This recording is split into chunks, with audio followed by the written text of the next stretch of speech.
Specialized Cuban medical professionals arrive in Honduras to collaborate in the fight against COVID-19. And Venezuela's parliamentary elections date remains uncertain amid the coronavirus. And parts of Europe are beginning to ease lockdown restrictions. Hello, welcome to Telesur. I'm Carla Gonzalez, and this is From the South.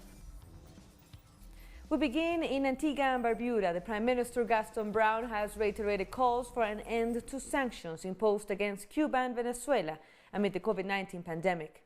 This as he expressed the belief that the U.S. has sent warships and troops in the Caribbean Sea to intimidate Venezuela. I don't think that the United States will be taking any military action against Venezuela. They reckon that they have increased their presence within the Caribbean Sea to deal with narco trafficking. And it may be a form of intimidation, but I doubt it will escalate to that level. At the CARICOM level, at a meeting that we held recently, we all agreed that the U.S. should reconsider its position against Venezuela and Cuba. I mean, during this time of crisis, they need to lift those sanctions and to bring some relief to the people of Cuba and Venezuela. For the first time in 63 years, Antigua and Barbuda has canceled its carnival celebrations due to the global coronavirus crisis. The festivities were scheduled to be held from July 23rd to August 4th. The government will instead focus on preparing for Carnival 2021, which will coincide with the hosting of Carifesta 15. Last month, Guyana announced the cancellation of its carnival, while Jamaica, St. Martin, and the Bahamas postponed theirs too. Trinidad and Tobago is working with Cuba to facilitate a contingent of medical professionals who will assist the nation in the fight against COVID-19. Initially, 9 was supposed to come in. For personal reasons, I think 1 or 2 backed out for personal reasons. That ended up working to our advantage because then we had to re-interview, and now about 12 are coming in. The work permits have been secured. We got the cost of the flight from Cuba, and we are just waiting for the Cuban embassy to go ahead and bring them here. Medical specialists from the Cuban Henry Reef Brigade arrived in Honduras on Sunday. The group of 16 were seen on the runway at the Ramon Villelda Morales Airport in San Pedro Sula. They were greeted by a round of applause for their assistance as Honduras takes on COVID-19. This brigade includes 4 emergency specialists, 2 epidemiologists, 6 intensive care nurses, and 4 biomedical technicians. Venezuelan Vice President for Communications Jorge Rodriguez offered a report on the ongoing battle against the COVID-19 on Sunday. Venezuela has now confirmed 256 cases. We have to report 29 new cases discovered over the last 24 hours, 3 of whom are people who crossed the border with Colombia. At the border crossing, where we maintain strict health screenings, we detect these 3 cases. There are also 5 new cases in Miranda State, where a source of the virus has been detected. As 3 of the new cases are people who work security for an important national company. Rodriguez also announced a curfew for the state of Nueva Esparta effective Sunday night. This in hopes of stopping a COVID-19 outbreak that started at a baseball training academy. President Nicolás Maduro Moros has taken the decision to decree a curfew that must be respected by all in the state of Nueva Esparta, which begins today at 8 p.m. until tomorrow at 10 a.m. And from tomorrow, April 20th, there will be a curfew from 4 p.m. on April 20th until 10 a.m. on April 21st. And that curfew will remain in effect until the authorities can inform the country that the road has been controlled, or all cases have been detected. The president of Venezuela, Nicolás Maduro, has said that due to the COVID-19 pandemic, the date for parliamentary elections to be held this year remains uncertain. He spoke to La Pizarra Radio and highlighted that these elections need to take place in 2020. At this point, I really don't know if there are going to be parliamentary elections this year because we have this priority, the pandemic, and it will be irresponsible for me to say there is absolutely has to be elections. It will be irresponsible. The election for the National Assembly is obligatory. According to the Constitution, it has to happen in 2020, this year, because on January 5, 2021, the new National Assembly has to take up its role by constitutional mandate. In Chile, the controversy between state officials and Sebastián Piñera's government has been aggravated after the announcement on Friday that state employees must get back to work. Chile's National Association of State Employees, together with the Workers' Union and other workers' organizations, have said their members will not report for work in person. Instead, they will continue to work from their homes. They accuse the government of promoting a criminal act. From today, all public employees are on high alert, in close coordination and keeping informed about this attack. This grave and criminal mistake of sending Joint Memo number 18, signed by the Interior and Finance Minister, declaring normality according to them, and requiring civil servants to return to work. On Saturday, China and Argentina unveiled a historic airlift to bring medical supplies to the South American country aboard an Aerolíneas Argentinas flight. The unprecedented flight, which required detailed planning on account of the distance between both countries, landed at Buenos Aires Ezeiza International Airport from Shanghai. The cargo includes 13 tons of medical supplies and personal protection equipment to fight COVID-19. A second flight is expected next Tuesday. We're taking a short break now. Don't go away. Thank you for joining us again. 5 people have died in a stampede when displaced people were receiving aid in northeastern Nigeria. The dead include women and children, who are the largest group of the hundreds of people displaced by militant attacks in the city of Gamboru. The area has been repeatedly targeted by Boko Haram insurgents since August 2014.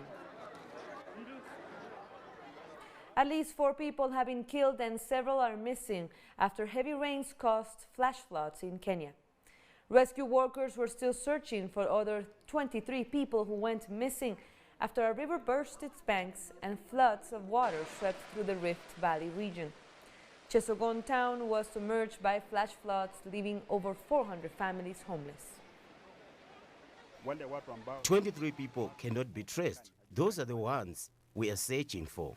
Their families have come forward to report that they are missing, and we have found many injured that have been taken to the hospital for treatment. Health workers in Malawi have stopped working in protest over lack of medical equipment and demanding a pay rise. Several patients had to be turned away at Kamuzu Central Hospital in the capital Lilongwe. Health workers, including doctors, refuse to work until the government provides them with personal protective equipment and better pay in the wake of the COVID-19 pandemic. I came here on March 16 and my child was operated on March 20th. Up to now, the wound is not healing and was supposed to go back to the theater today, but this has failed because doctors are on strike. Authorities in South Africa, who are struggling to contain the coronavirus, are now facing a new challenge. As communities struggle to cope with life under the current lockdown, several cases of looting and break-ins at shops and stores have been reported. CGTN's René del Carme has more. Social media images of looting in some of Cape Town's poorer communities have become a trend during the lockdown year. Many who have no income at the moment are battling to put food on the table.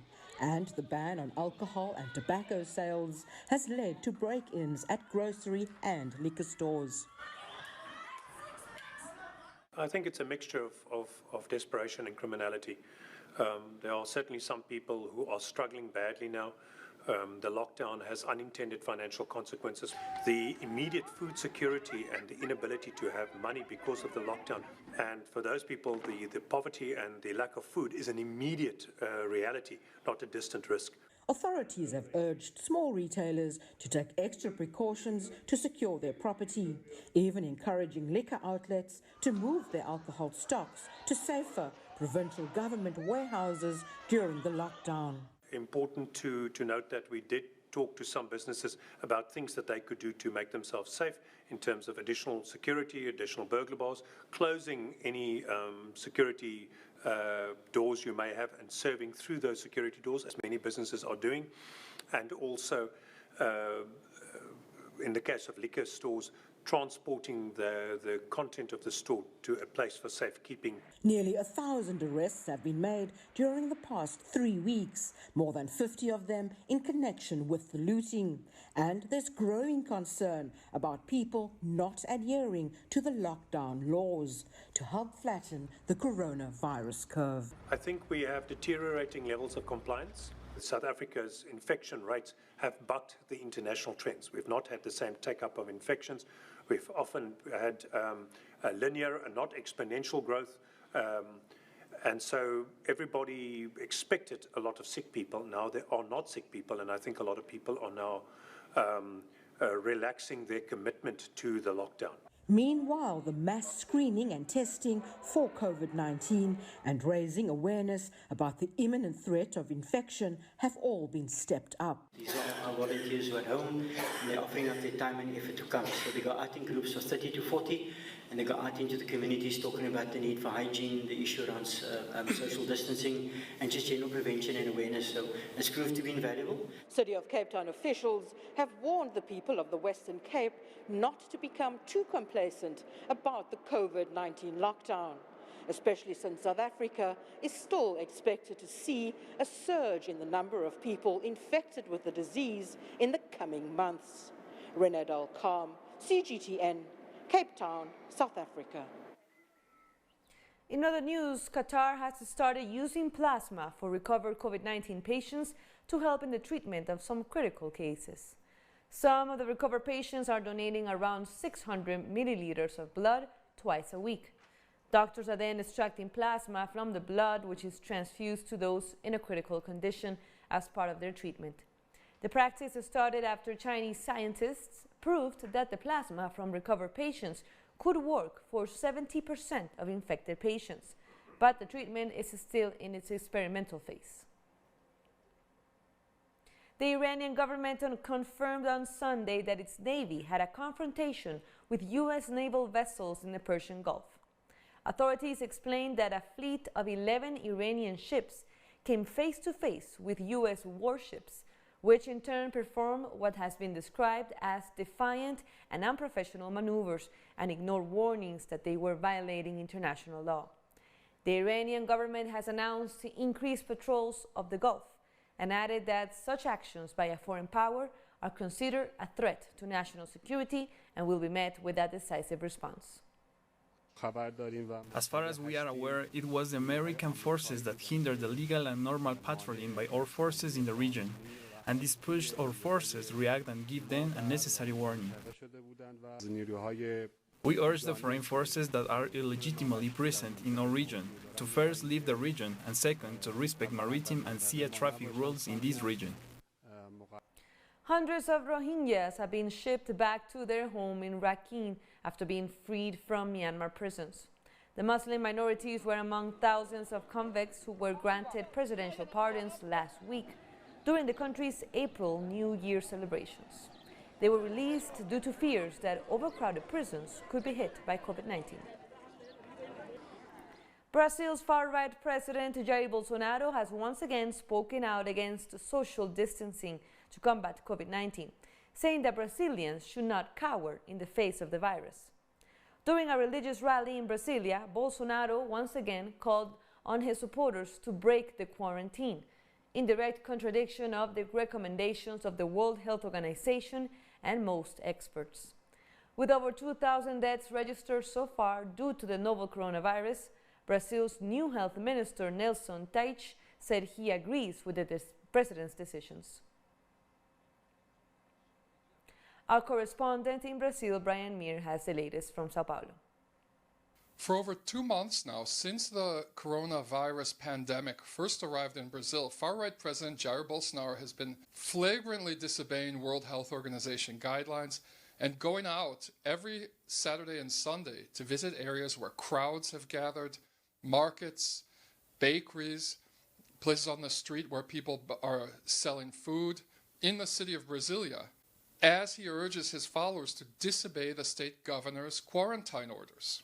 Yesterday was no different. The far-right president visited a small protest in front of the National Army headquarters, where some 300 far-right protesters had gathered in a call for the government to shut down the Supreme Court and Congress in memory of Institutional Act 5.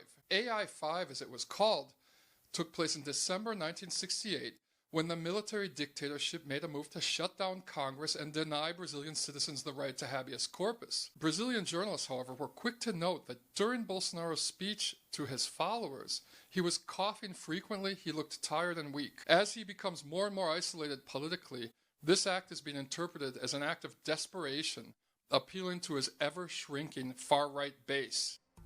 That was Brian Muir from Brazil. We have more stories coming up. Stay with us. Canadian province of Nova Scotia, as a 51-year-old man embarked on a shooting rampage. The man was identified as Gabriel Wortman. Authorities said he disguised himself as a police officer and mocked up a car to make it seem like it belonged to the Royal Canadian Mounted Police. Police shot down the suspect at a gas station, later announcing he died. I hear the shots and I look out and there's a guy running back and forth up beside the what looks to be a police vehicle. Something that I never ever expect to happen here, this close to home. It's scary, very scary situation. The number of people killed by COVID-19 in the United States climbed to over 40,000 on Sunday. The U.S. death toll is the highest in the world, and it's almost 2 times bigger than Italy, which is currently ranked second in terms of fatalities. The death toll has jumped by 10,000 in just 4 days, after untested but probable deaths were added. During a briefing on Sunday, New York State Governor Andrew Cuomo announced that the state will perform the most aggressive testing campaign in the United States by next week in order to understand how so many people became infected. Spain has announced the lowest number of daily deaths due to COVID-19. According to authorities, 399 patients died over the past 24 hours, still the lowest figure in 4 weeks.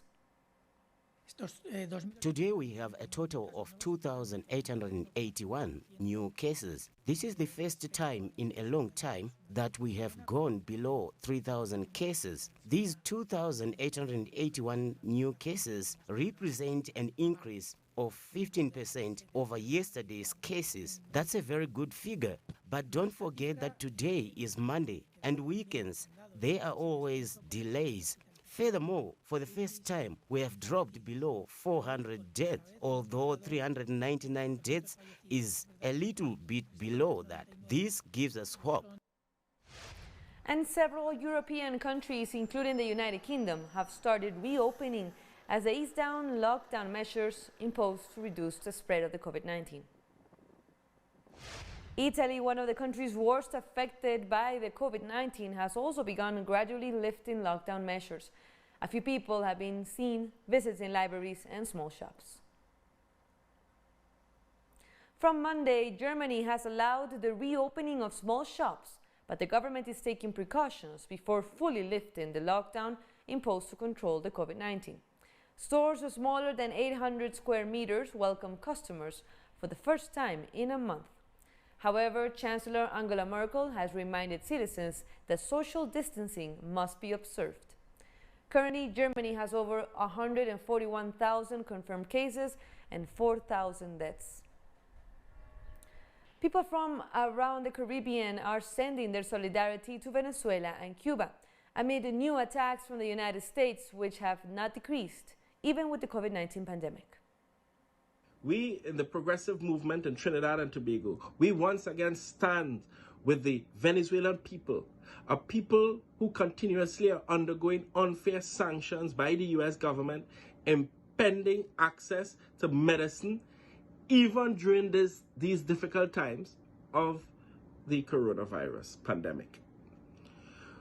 We also join the people of the Americas who cry out for peace as the government of President Nicolas Maduro continues to battle on. We therefore call on the government of Trinidad and Tobago and the heads of CARICOM to intervene and send a resounding message that the Caribbean region must remain a zone of peace. While the globe shifts all energy to focus on health, and Venezuela joins Cuba in taking their medical aid abroad to save lives of people everywhere, the United States continues to rear its anarchist head of war as it remains a beacon, not of hope, but of death and destruction under the leadership of President Donald Trump. We therefore join the Venezuelan people and global progressive forces as we state now is a time of international solidarity. It is not a time of imperialism and war. Venezuelan comrades, we stand with you as we say, Unidad, lucha, batalla y victoria, venceremos. Today, the focus should be international solidarity. Learn from Cuba and Venezuela, taking medical aid across the globe. Now is a time of international solidarity and not a time of imperialism. Trump, together with the people of Venezuela and all of the CARICOM region who only wants peace, I stand with them and venceremos. We are very happy to see Cuba leading the international battle against the COVID-19 virus that is creating many problems for poor people across the globe. So we are happy that Cuba, as an internationalist country, can travel all over the world to demonstrate its responsibility to the world and commitment to people by sending its medical teams all over the world. Long live the Cuban Revolution. Long live the Bolivarian Revolution in Venezuela. Long live the spirit of Fidel Castro. Long live the spirit of Hugo Chavez. And with that, we end our news brief. But you can find these and many other stories by checking our website, telesurenglish.net. And make sure to follow health protocols in your country and stay safe. For Telesur English, I'm Carla Gonzalez. Until next time.